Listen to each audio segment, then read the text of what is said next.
todas as gerações se encantam com o catavento. É muito instigante procurar entender como que um movimento circular de eixo se transforma num movimento vertical. Então, como funciona esse virabrequim, de transformação?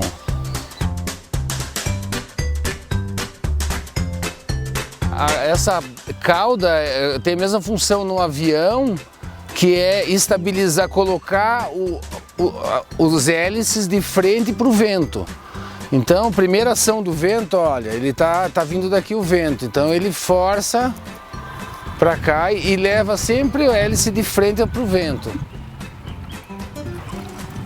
O maior desafio no mecanismo é você criar o mínimo de atrito possível. Quanto menor o atrito, maior a facilidade de mover o catavento com o menor vento possível, né? Hoje na Europa os cataventos fazem parte de uma cultura das pessoas interessadas por engenharia, por mecânica e também pela divulgação do conceito ambiental hoje de energia eólica. Mas a origem dos cataventos já é o moinho mesmo, né? O moinho medieval, onde você tinha as pás de um grande moinho movendo através do mesmo mecanismo de transmissão de força uma grande pedra de granito, que era a mó, e essa mó então moía o trigo, a farinha, fazia a farinha do milho, da cevada, do centeio. Então, hoje já obsoleto o moinho ainda se permaneceu de uma maneira imaginária e lúdica nesses pequenos cataventos aonde se encantam em criar um mecanismo animado, não é? Pelo vento. Então você tem um movimento cinético que se transmite por um eixo a um virabrequim, e esse virabrequim então realiza, no antigo moinho, realizava o trabalho de girar a pedra da mó. E agora então gira animando uma história ou um tema qualquer. Esse catavento onde você tem o padeiro bagueteando um ladrão de pão é um tema medieval do teatro do Gil Vicente.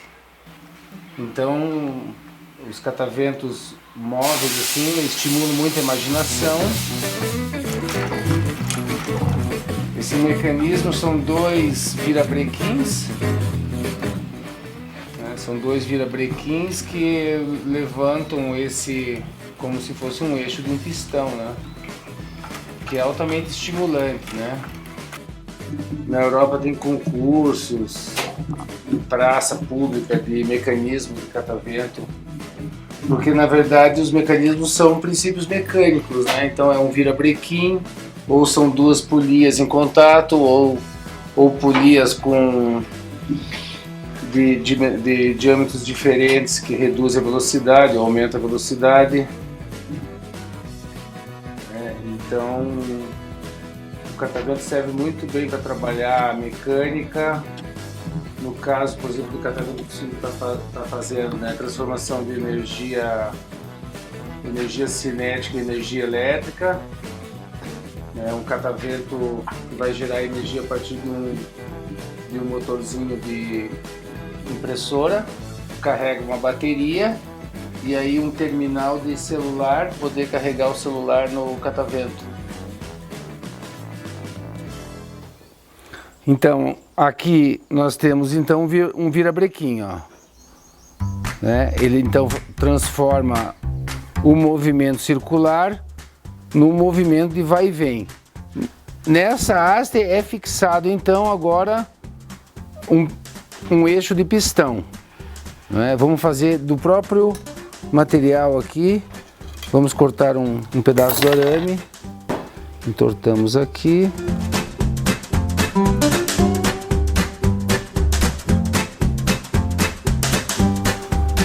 Olha, então nós teríamos aqui, ó, um movimento vertical, né? Então O movimento que é circular é transformado agora num movimento de vai e vem, ó.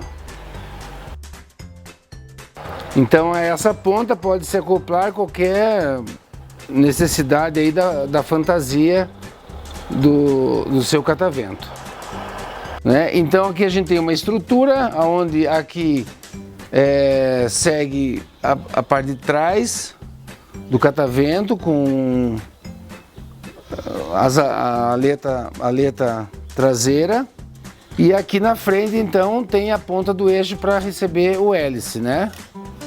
Essa peça aqui então é fixada aqui dentro, né?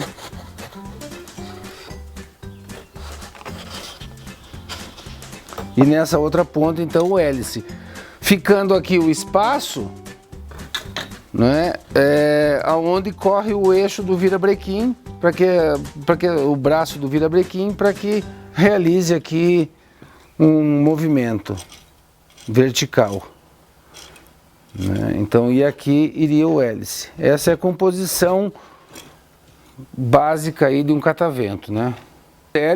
Os hélices são engenhos criados para que transforme, use parte da força do vento que vem em uma direção, use parte dessa força para mover um eixo e desvie o vento então em outra direção.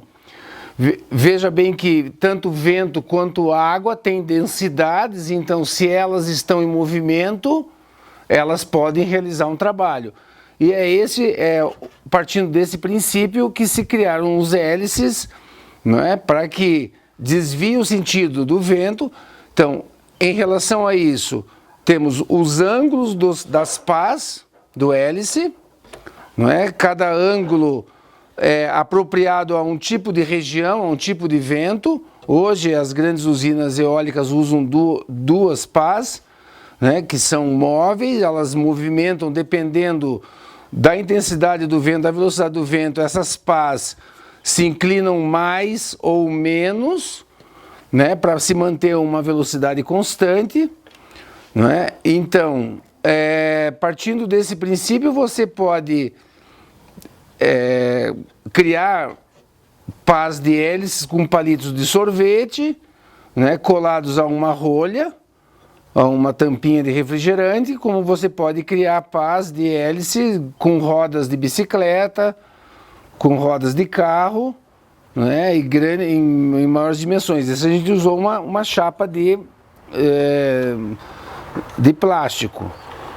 Um pouco mais duras, a gente tem essas outras aqui que dispomos em ângulos, né, dependendo do ângulo que a gente quer, né, fazemos um corte numa madeira e encaixamos elas dentro aqui, né, formando o corpo fixo do hélice, né?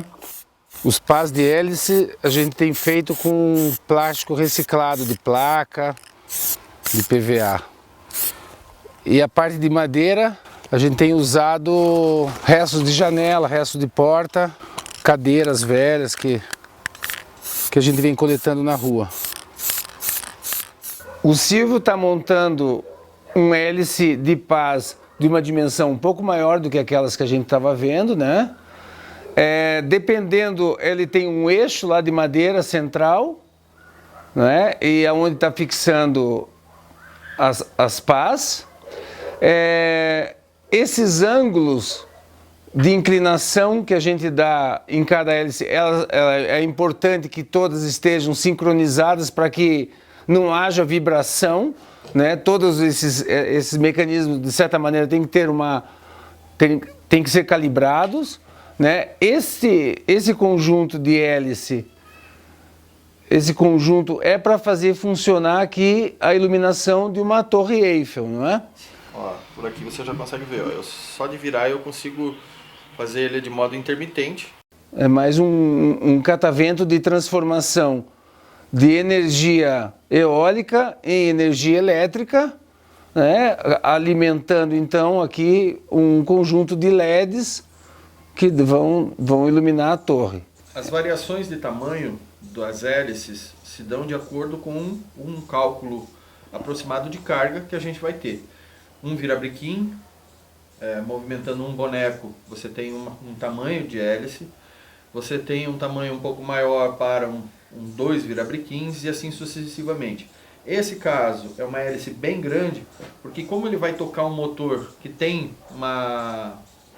um torque, na verdade um atrito magnético, né, por causa da geração de energia, ele precisa ser maior mesmo para que você consiga quebrar essa barreira que o magnetismo vai gerar, né, na hora que ele estiver fazendo a geração. E girar o motor, não é? E conseguir girar o motor, exatamente. E com muito menos vento ali, né? Você não precisa de uma tempestade de vento para mover. Então, quanto maior as pás também, mais sensível é ao movimento de ar, né? Mas eu vou mostrar aqui com uma garrafa PET como a gente pode fazer um catavento em casa de uma maneira rápida, né, e divertida. Ó, então, primeiro nós desenhamos, vou fazer um catavento vertical, né? Dividimos a garrafa.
Com a tampinha furada, colocamos um parafuso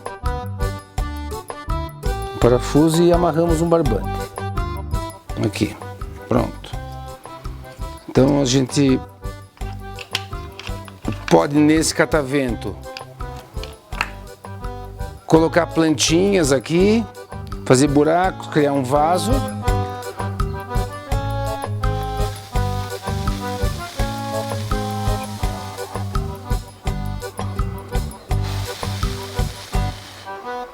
Ele não tem muita força, né?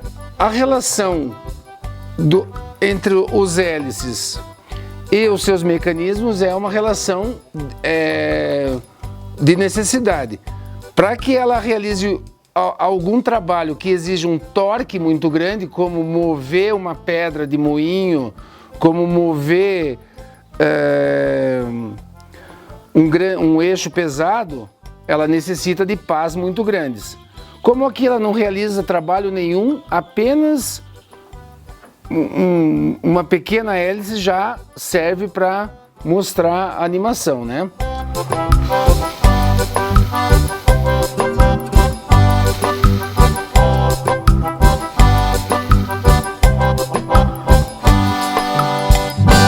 E dá para se pendurar no jardim.